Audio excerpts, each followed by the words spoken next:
आपका स्वागत है नेशनल अपडेट्स की एक और वीडियो में। चलिए देखते हैं आज के महत्वपूर्ण अपडेट्स।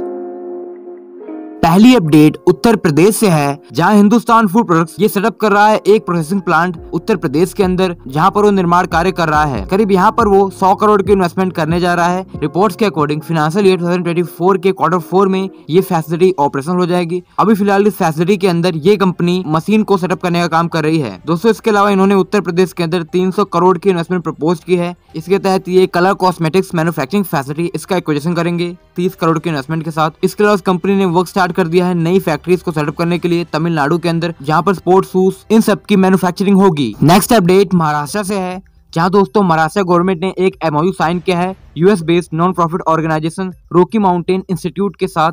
दोस्तों ये MOU Glasgow United Nations conference, जो कि एक समिट था, ये क्लाइमेट चेंज के विषय में ऑर्गेनाइज किया गया था। इस अवसर पे ये MOU साइन किया गया है। दोस्तों ये NGO टेक्निकल सपोर्ट प्रोवाइड करेगा महाराष्ट्र गवर्नमेंट को। दोस्तों महाराष्ट्र गवर्नमेंट ने जुलाई 2021 के अंदर अपनी नई EV पॉलिसी को अप्रूव किया था। इसका एम करीब 10% इलेक्ट्रिक व्हीकल का रजिस्ट्रेशन कराना था महाराष्ट्र के अंदर। इसके अलावा 2025 तक इलेक्ट्रिक व्हीकल के मार्केट शेयर को महाराष्ट्र के अंदर 15% तक बढ़ाना था। जहां दोस्तों इस पॉलिसी की बात करें तो ये पॉलिसी काफी सिंपल है। इसके तहत जो बायर्स है महाराष्ट्र के अंदर इलेक्ट्रिक व्हीकल्स के, वो कौन सा इलेक्ट्रिक व्हीकल बाय कर रहे हैं उस हिसाब से उन्हें इंसेंटिव देना था, कार पे, बाइक पे। इसके अलावा जो यहाँ पर मैन्युफैक्चरर हैं उनको भी इंसेंटिव देने की बात की गई थी। नेक्स्ट अपडेट दिल्ली से है, जहां दोस्तों डिस्कॉम्स ने एस्टिमेटेड किया है कि करीब यहां पर high tension overhead power network को अंडरग्राउंड करने के लिए करीब 2400 करोड़ का खर्च आएगा, जो कि करीब 3 गुना ज्यादा है इंसुलेटिंग से। रिपोर्ट्स के अकॉर्डिंग दिल्ली के अंदर majority of high intention wire ये ऑलरेडी अंडरग्राउंड हो चुके हैं। ज्यादातर वायर्स यहाँ पर अभी इंसुलेटेड है। रिपोर्ट्स के अकॉर्डिंग जहाँ दोस्तों दिल्ली एक पुराना शहर है और यहाँ पर अनप्लान तरीके से बहुत ज्यादा डेवलपमेंट हुआ है, लेकिन यहाँ पर जो सर्वे किया गया उनसे पता लगता है कि यहाँ पर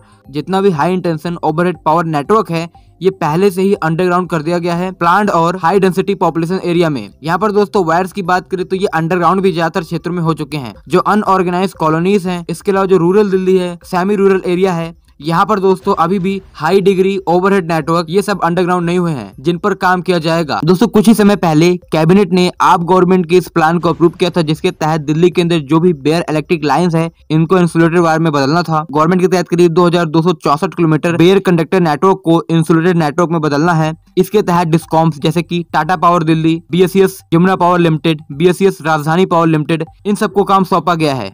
next update Mumbai Ahmedabad bullet train project से है, जहां दोस्तों Mumbai Ahmedabad high speed rail corridor इस प्रोजेक्ट के तहत recently national high speed rail corporation limited NHSRCL इन्होंने एक MOU साइन किया है जापानीज एजेंसी कंसल्टेंट कंपनी से। दोस्तों ये कंपनी हाई स्पीड रेल से संबंधित डिजाइन, ट्रैक वर्क इन सब का काम करती है। MOU के तहत इस जापानीज फर्म को Mumbai Ahmedabad bullet train corridor के T3 पैकेज, जो करीब 116 किलोमीटर लंबा है, ये वडोदरा साबरमती रूट के अंदर आता है। यहाँ पर दोस्तों Japanese firm JRTC detail design और हाई स्पीड रेल ट्रैक्स इससे संबंधित डिजाइन प्रोवाइड करेगी। इसके अलावा ट्रैक्स लेब, इनके अरेंजमेंट, RC ट्रैक बेड, इन सब का भी डिजाइन प्रोवाइड करेगी। NHARCL के अकॉर्डिंग JRTC स्पेशलाइज एजेंसी है। नेक्स्ट अपडेट तमिलनाडु से है, जहां दोस्तों देश भर के अंदर नए नए मेट्रो रूट जल्दी बनने वाले हैं।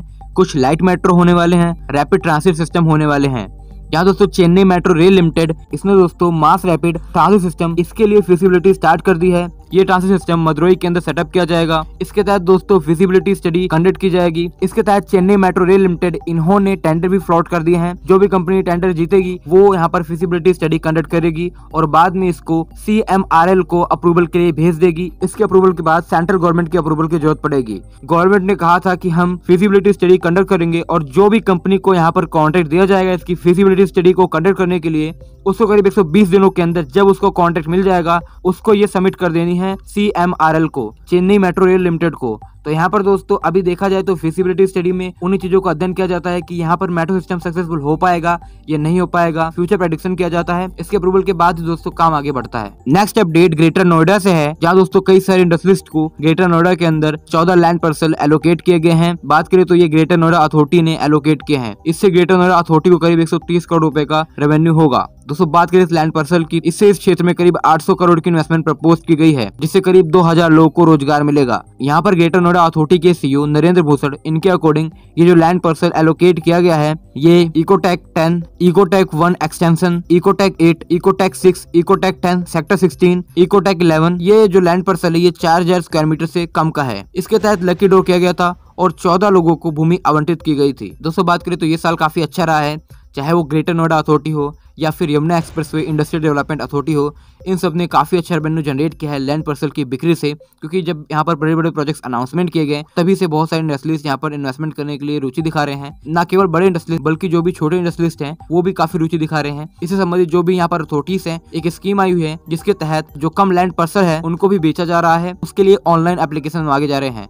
जब एप्लीकेशन बहुत ज्यादा हो जाते हैं तो उसके लिए लकी ड्रॉ खोला जाता है और जो उसमें विजेता होते हैं उनको लैंड पार्सल एलोकेट किया जाता है। करीब इस ईयर में नोएडा अथॉरिटी ने 600 करोड़ की भूमि बेची है और यहाँ पर 3000 करोड़ की इन्वेस्टमेंट प्रपोज की है, जिससे करीब 7000 लोगों को रोजगार मिलेगा। नेक्स्ट अपडेट सोलर मैन्युफैक्चरिंग से है। क्या दोस्तों, SSEL सिद्धि साई इलेक्ट्रिकल लिमिटेड जो कि एक सिटी बेस्ड मैन्युफैक्चरर है, ये ट्रांसफार्मर्स की मैन्युफैक्चरिंग करती है।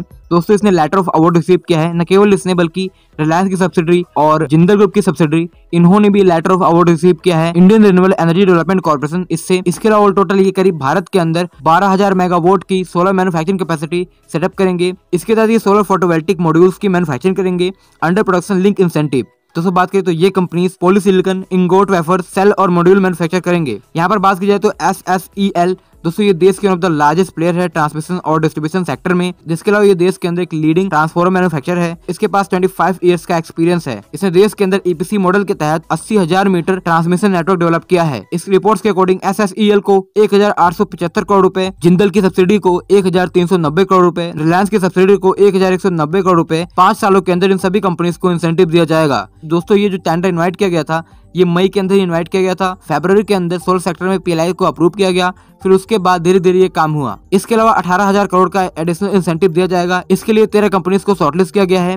इसमें Adani Infrastructure, FS India, Solar Venture, Coal India, L&T, ReNew Power, Tata Power Solar, Vikram Solar ये सभी शामिल हैं। दोस्तों देश के अंदर आज के समय में भी भारी मात्रा में चाइना और मलेशिया से सोलर मॉड्यूल्स का इम्पोर्ट होता है। इसी को कम करने के लिए देश के अंदर ये PLI स्कीम अप्रूव की गई है और उसके तहत काम आगे बढ़ रहा है। अब कंपनीज को सेलेक्ट भी कर लिया गया है तो इसलिए दोस्तों अब इस पर काम होना तेज हो जाएगा। नेक्स्ट अपडेट KEC इंटरनेशनल से है। यहाँ दोस्तों KEC इंटरनेशनल जो कि एक ग्लोबल इंफ्रास्ट्रक्चर डेवलपमेंट फर्म है, इसको EPC मॉडल के तहत देश के अंदर 1411 करोड़ के कॉन्ट्रैक्ट मिले हैं। ये contract civil, oil and gas pipeline project इनसे संबंधित हैं। रिपोर्ट्स के अकॉर्डिंग इसको 11 एलिवेटेड वायडक्ट और 11 स्टेशन का डेवलपमेंट करना है। ये कॉन्ट्रैक्ट से CMRL Chennai metro rail limited इससे मिला है। वहीं इसको इंडियन ऑयल कॉर्पोरेशन से भी पाइपलाइन प्रोजेक्ट डेवलप करने के कॉन्ट्रैक्ट मिले हैं। चलिए देखते हैं स्टार्टअप न्यूज। यहाँ दोस्तों पिछला सप्ताह काफी अच्छा रहा है स्टार्टअप इकोसिस्टम के लिए। इससे जो पिछला सप्ताह था वो स्टार्टअप इकोसिस्टम के लिए बहुत अच्छा नहीं गया था, लेकिन इस हफ्ते में करीब 83 स्टार्टअप्स ने फंडिंग रेज की है और करीब भारतीय स्टार्टअप्स ने $1.89 बिलियन का फंड रेज किया है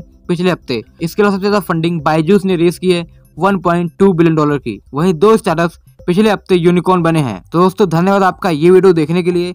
आपको वीडियो कैसी लगी, वीडियो को लाइक करें, चैनल को सब्सक्राइब करें, कमेंट करें। धन्यवाद आपका ये वीडियो देखने के लिए। मिलते हैं नेक्स्ट वीडियो में।